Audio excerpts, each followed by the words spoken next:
Hello students,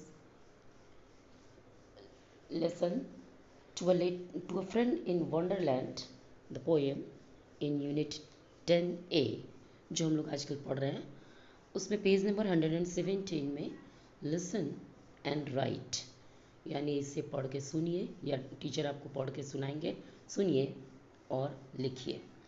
तो अभी मैं आपको ये पढ़कर इसकी हिंदी में अर्थ समझाती हूँ। इसके बाद ये नीचे जो दिए गए हैं उसे आपको लिखना है। तो चलिए मैं पढ़ती हूँ। मिस्टी buys a postcard for writing a letter to her friend पाकी। तो मिस्टी एक पोस्ट कार्ड खरीदती है, जो मिलता है पोस्ट कार्ड पोस्ट ऑफिस में जिस पर लेटर लिखा जाता है, कार्ड होता है। तो वो पोस्ट कार्ड खरीदती है चिट्ठी लिखने के लिए अपनी दोस्त पाखी को। She goes to the post office to drop the letter. अब लिखने के बाद चिट्ठी को ड्रॉप करने के लिए पोस्ट ऑफिस जाती है। Misty does not know where to drop the letter. Misty को ये पता नहीं चल रहा है कि लेटर को कहाँ ड्रॉप करना है, चिट्ठी को कहाँ डालना है। The post master tells her to drop the letter in the letter box which is red in colour. Post master जो पोस्ट ऑफिस के हेड होते हैं उन्होंने उससे कहा, यानी मिस्टी से कहा कि चिट्ठी को या पत्र को लेटर बॉक्स में डालो जो लाल रंग का होता है, जो एक बॉक्स है, आपको मैंने दिखाया था पिछले वीडियो में। तब she drops her letter there, फिर उसने क्या किया, अपनी चिट्ठी को उस बॉक्स में डाल दिया। She requests the postman uncle to deliver her letter soon. उसके बाद उसने रिक्वेस्ट किया, यानी किससे, पोस्टमैन से। पोस्टमैन जो चिट्ठी बांटता है, जो घर घर जाके चिट्ठी देने का काम करता है, पोस्टमैन अंकल को उसने रिक्वेस्ट किया कि उसकी चिट्ठी को वो जल्दी से जल्दी उसके फ्रेंड तक पहुंचा दे। इस तरह से रिक्वेस्ट मतलब निवेदन। अब हमने ये जान लिया, यहाँ कुछ नए वर्ड्स हमने देखे, जैसे पोस्ट कार्ड जिस पर चिट्ठी लिखी जाती है, पोस्ट ऑफिस जहाँ से ये पोस्ट कार्ड खरीदा जाता है, पोस्ट ऑफिस में ही पोस्ट मास्टर होते हैं वहाँ के हेड, पोस्टमैन जो चिट्ठी डिलीवर करते हैं या देते हैं डोर टू डोर जाकर, लेटर बॉक्स जो रेड कलर का होता है और जहाँ हम अपनी चिट्ठी को गिराते हैं। इस तरह से कुछ नए वर्ड्स हमने जाने। अब हम लोग देखते हैं कि वो आपको क्या करने कहा जा रहा है। कहते हैं कि read the passage given above and right appropriate words in the blank.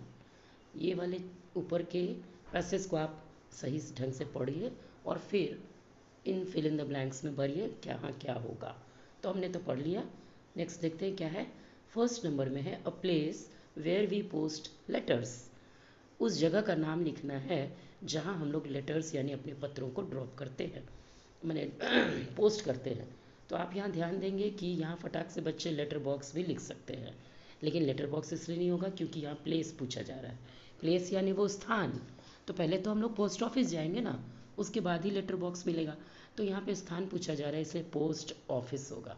Post office जो आपको यहाँ पे देखिए, ये पोस्ट ऑफिस, ये यहाँ पे होगा। नेक्स्ट है a box where we post letters. वो बॉक्स जहाँ हम लोग लेटर डालेंगे या डालते हैं। अब आप लिख सकते हैं लेटर बॉक्स, ये तो यहाँ पे होगा लेटर बॉक्स। थर्ड है the head of the post office. Post office के हेड को क्या कहते हैं वो यहाँ लिखेंगे, मैंने आपको बताया ये है पोस्ट मास्टर, तो वो यहाँ पे होगा। फोर्थ है a person who delivers letter. वह व्यक्ति जो पत्र बांटता है या देता है उसे कहेंगे पोस्टमैन, ये देखिए यहाँ लिखा हुआ है। और फिफ्थ है a card for writing letter. Card जिस पर हम लोग चिट्ठी लिखते हैं, तो वो फर्स्ट लाइन में ही था जिसे हम पोस्ट ऑफिस से खरीदेंगे, ये पोस्ट कार्ड। तो लास्ट वाले फिफ्थ में हो जाएगा यही पोस्ट कार्ड, ठीक है। तो ये आपका हो गया। चलिए हम लोग नीचे देखते हैं अब और क्या है। नेक्स्ट है लर्न द वर्ड्स, यानी इन वर्ड्स को सीखिए या याद कीजिए। Complete the compound words. पहले तो आप जान जाइए कि इसे कंपाउंड वर्ड्स बोलते हैं। और कंपाउंड वर्ड्स क्यों कहते हैं, क्योंकि यहाँ दो अलग अलग वर्ड को जोड़ा गया है। पोस्ट एक अलग वर्ड है, ऑफिस एक अलग वर्ड है, दोनों को जोड़ करके हम लोग पोस्ट ऑफिस लिखते हैं। तो ये जो नया वर्ड बना इसे ही कंपाउंड वर्ड कहते हैं। और ऐसा कुछ नया नहीं है, ये आपको पहले भी कई चैप्टर्स में हमने आपको बताया है। One is done for you, एक आपके लिए बना दिया गया है, बहुत ही आसान है। अब देखिए नेक्स्ट है पोस्ट प्लस बॉक्स, यहाँ पोस्ट बॉक्स हो जाएगा। Post plus master, post master हो जाएगा। अगला देखिए क्या है, अच्छा ये आपको बनाने खुद दे दिया गया। पोस्ट प्लस क्या होगा, हम यहाँ कार्ड लिख सकते हैं और बना देंगे पोस्ट कार्ड।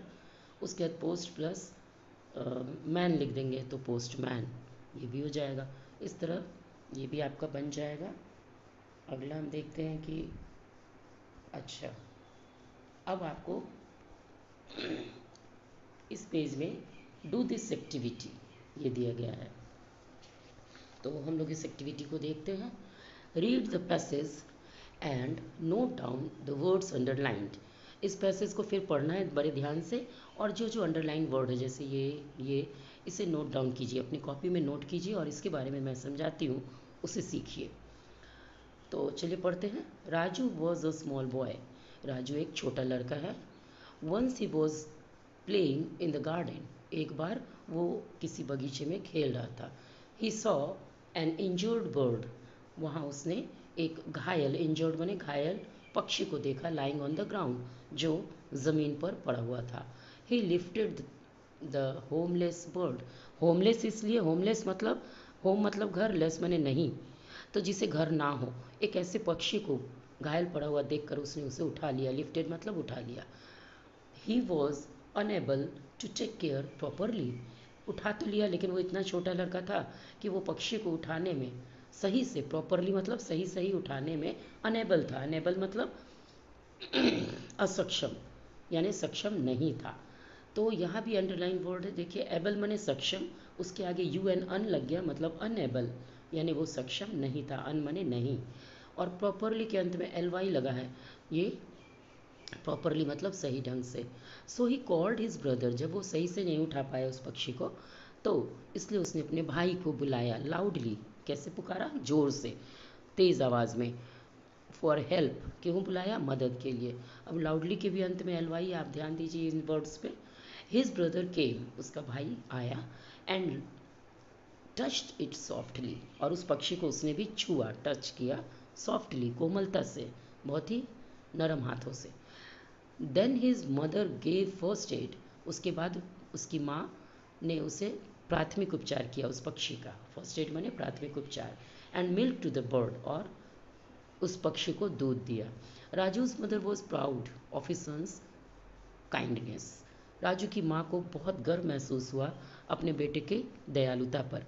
काइंड मतलब दयालु, नेस लग गया तो और बढ़ गई, उसकी गुण बढ़ गया और ये बन गया दयालुता।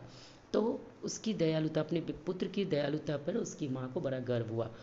इस तरह से अब आगे हम लोग देखिए, यहाँ पे हमने जितने भी वर्ड्स को अंडरलाइन होते देखा है, उन सब में आगे या पीछे कुछ लग गया नया वर्ड।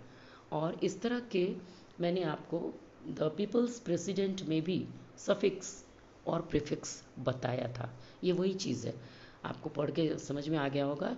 होम में लेस लग गया तो होमलेस हो गया, और एबल के आगे अन लग गया तो ये अनेबल हो गया। तो आगे जो लगता है शब्दों के ऐसे समूह जो आगे लगाए जाते हैं किसी शब्द के, उसे प्रीफिक्स कहते हैं। और शब्दों के अक्षरों के समूह जो आगे लगते हैं शब्दों के, उन्हें प्रीफिक्स कहते हैं। और अक्षरों के ऐसे समूह जो किसी शब्द के पीछे लगते हैं, अंत में लगते हैं, उन्हें सफिक्स कहते हैं। प्रॉपरली ये एक शब्द है, और एल वाई यहाँ अक्षर का, एक अक्षरों का समूह है, वो लास्ट में लगा, अंत में लगा, तो ये सफिक्स है। फिर लाउडली में भी एल वाई लगा जो सफिक्स है, सॉफ्टली में भी एल वाई है जो सफिक्स है, और काइंडनेस में नेस पीछे से लगा जो सफिक्स है। तो यहाँ सभी सफिक्स के एग्जाम्पल है, केवल यू एन अन प्रीफिक्स है, प्रीफिक्स जो आगे लगता है। तो चलिए इसके बारे में फिर से, बहुत अच्छे से मैंने उस चैप्टर में बताया था, फिर भी एक बार फिर बताती हूँ। When a group of letters added to a word at the end and changes its meaning, such letters together are called suffix। तो अक्षरों के ऐसे समूह जब किसी शब्द के अंत में लगें और उसके अर्थ को बदल दें, तो अक्षरों के ऐसे समूह को सफिक्स कहते हैं। फॉर एग्जाम्पल, जैसा कि यह उदाहरण आपको दिया गया है, देखिए होम प्लस लेस, होमलेस था ना बर्ड के बारे में कि वो होमलेस बर्ड। देखिए होमलेस यानी जिसे घर ना हो, और काइंडनेस यानी जिसमें बहुत अधिक दयालुता हो, वो काइंडनेस। तो ये दोनों ही सफिक्स है, लेस और नेस। लेस माने कम, नेस माने बहुत अधिक। इसी तरह से अब कुछ वर्ड्स आपको स्पेसेस के आधार पर दिए गए हैं और लिखा हुआ है join the suffix and make a new word. ये सारे सफिक्स हैं इधर वाले और ये सारे वर्ड हैं। इन वर्ड में ये सफिक्स को जोड़कर ज्वाइन कीजिए और एक नया वर्ड बनाइए इसकी तरह। One is done for you, एक आपके लिए बना दिया गया है। जैसे होप लेस, ये आपके लिए बना दिया गया है। अब है केयरफुल, बस जोड़ के लिखते जाना है। Careful, sweetness, golden, thankful, washable और लास्ट है बैडली। बस इस तरह से ये सारे बन जाएंगे। Play this game. अब आपको एक गेम के बारे में जो क्लास में ही संभव है, तो ये लेसन यहीं पे पूरी तरह से ख़त्म हुआ बच्चों। Thank you.